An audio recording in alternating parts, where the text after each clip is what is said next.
How did quarterback reps get divided up without Kenny Hill on Friday? Half and half. And how does it affect his status, him not being out there right now? How does it affect his status in this race? Well, I would say that if you're not practicing, then that would have an effect on your ability to compete for the job. Any timetable on his return? Nope. Didn't notice Ricky Seals-Jones out there today. He caught 2 touchdowns Friday night. Got a little nicked up, so he's, we're taking it. He didn't scrimmage the first scrimmage at all, with that knee. So we've kind of been progressing him, and I thought he had a lot of plays Friday night. He had a lot of good. I don't know how many catches, big catches, third down catches, a couple touchdowns, and so that's probably the most he's done on that knee right now. And so we just kind of kept him out today. So he'll be all right. We got plenty of time with him. The good news is we got to see him do some things on third down, on competitive plays, and become a factor in the red zone, which we need him to be. And so, we got to get him healthy for fall. I look for him to be back probably for the end. We'll have one more scrimmage next Saturday. What did you think of, with them splitting the reps, Allen and Jokel? What did you think of their performance I think on both Friday? of them did some good things. They both are progressing. I think they understand the offense a lot more. Obviously, Kyle has to because he just got here. Jokel has been 2 years into this thing. He understands it a little bit more than he should. But we've got to get everybody on the same page. We got some young receivers in there. We're giving them both reps with the ones and the twos, and there's a big difference between Malcolm Kennedy, who's been in this system for a couple of years, and fortunately we've got a lot of guys that have played on the perimeter. Speedy now is, you get the young guys this week when everything's in there and Coach Snyder's got all these defenses going. It's a lot easier on grass, but now they're playing man-to-man. They're playing zone. They're playing combo coverages. They're robbing. They're bracketing. And so now we got a bunch of young guys who are like, whoa, there's more than one coverage, and there's route adjustments. So. That hurts a little bit for the quarterback's development, but it doesn't because I like for them to see it all here this week, and then as we get into summer, it gives them a chance to really work against some base looks and work their progression. Considering the position he's in your program, how disappointing was that to hear that news on Kenny Hill? Extremely disappointing. And y'all talk to them, obviously, things like that. I think people don't think we do anything with them. But, we've got a whole educational process with our young guys when they come in. We've got a champs class that puts them through the structure of basically growing up, really helping guys with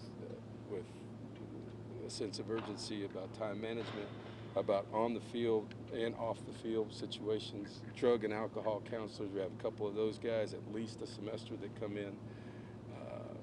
We have a complete curriculum and an educational process for all those guys. So,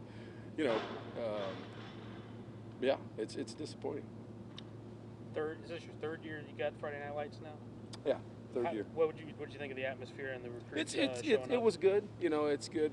Next couple of years, it's like anything else. The fans are disappointed about not having a spring game. Obviously, it works a lot better in Kyle Field. With the atmosphere and people being around, but we had a lot of really good players here. Obviously, we had some positive responses right off the bat, and I look for maybe a couple more positive responses maybe here in the short future based on what happened Friday night. It's a great chance for us, to get guys over here and really have an expanded recruiting day. That's the reason it's a little bit later on Friday night, to see the campus and see how we do things besides football.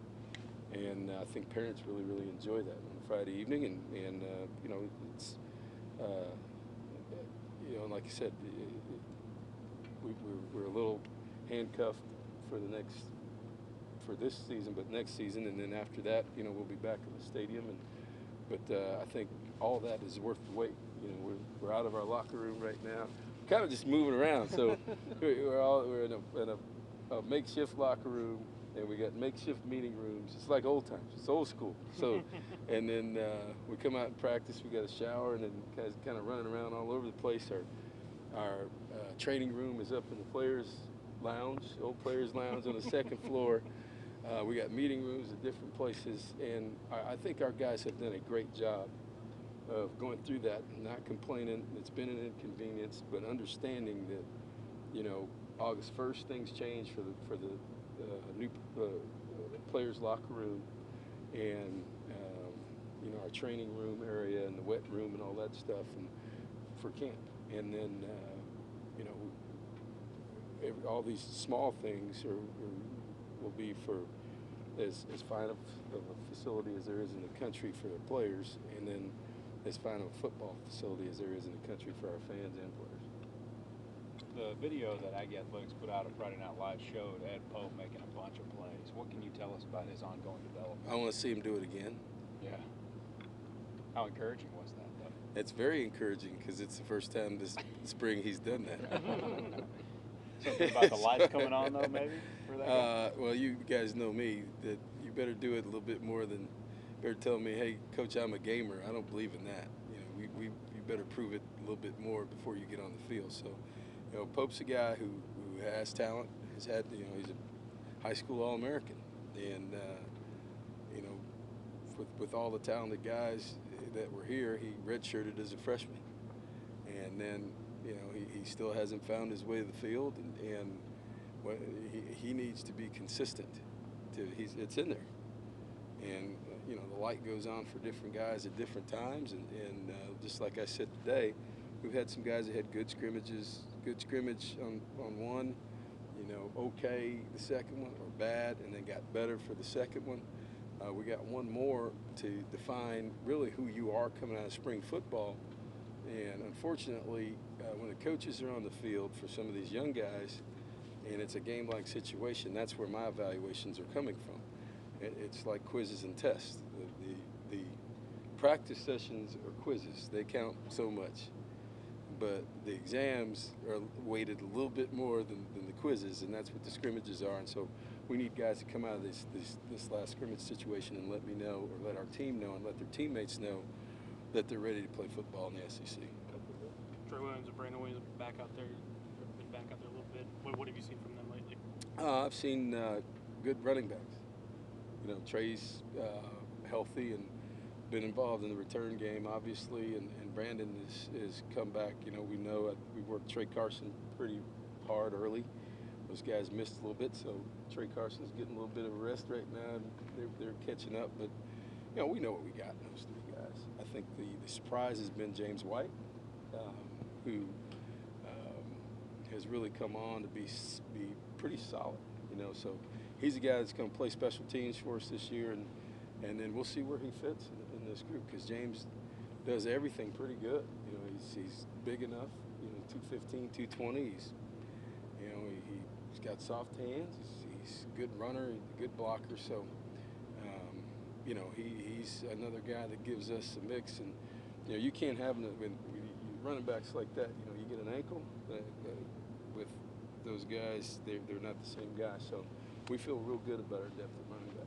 How's Mastro Giovanni coming along at linebacker? Good. I think the two things we need to develop on defense, obviously we need to get better, but we need to develop some leadership. I think we lacked a little bit of that last year, lacked a lot of it. For a guy who's gonna step up and talk and make sure that we know everything, that we have to play with some confidence. I think that year, the whole year, has given him some confidence and some credibility among his teammates. You know, it's one thing for you to be confident, but what about the guys around you? Are they confident about you? So, you know, Mastro has spoken up. I give him a hard time, you know, because I yell and tell him to put bass in his voice. You know, you keep forgetting he's a freshman. He's played a bunch of football here, and you know, yell from the diaphragm, act like a middle linebacker, put some bass in your voice, and then he takes off his helmet, and, you know, and you're like, oh, I see why. But he plays really hard, and he's been extremely active this spring. And you know, I think it's like anything else. You know, confidence is a big deal, and confidence comes from having some success at your position, whether or not it's group success. But if you have some success, then you start to build that, and I'm pleased with his development so far. After another round of live action, what do you think your safeties? I think you know, some good, some bad. You know, we've got to be more consistent, just as a team.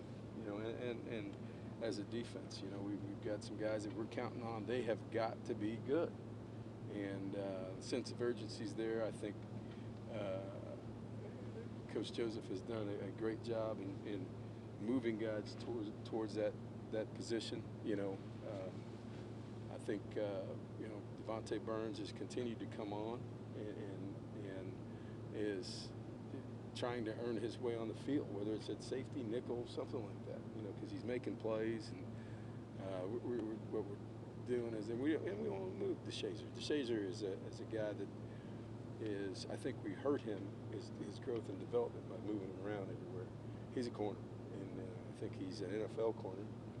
And you know, if he's a good enough player at that position, he can help us defend a part of the field, and we can dedicate 10 other guys to the other part. You know what I mean? So instead of him all over the place, but when talking about safeties, you know, we've got to get better there. We've got to continue to develop those guys and get guys in the right position. And as long as we do that, you know, reps. That's all we need.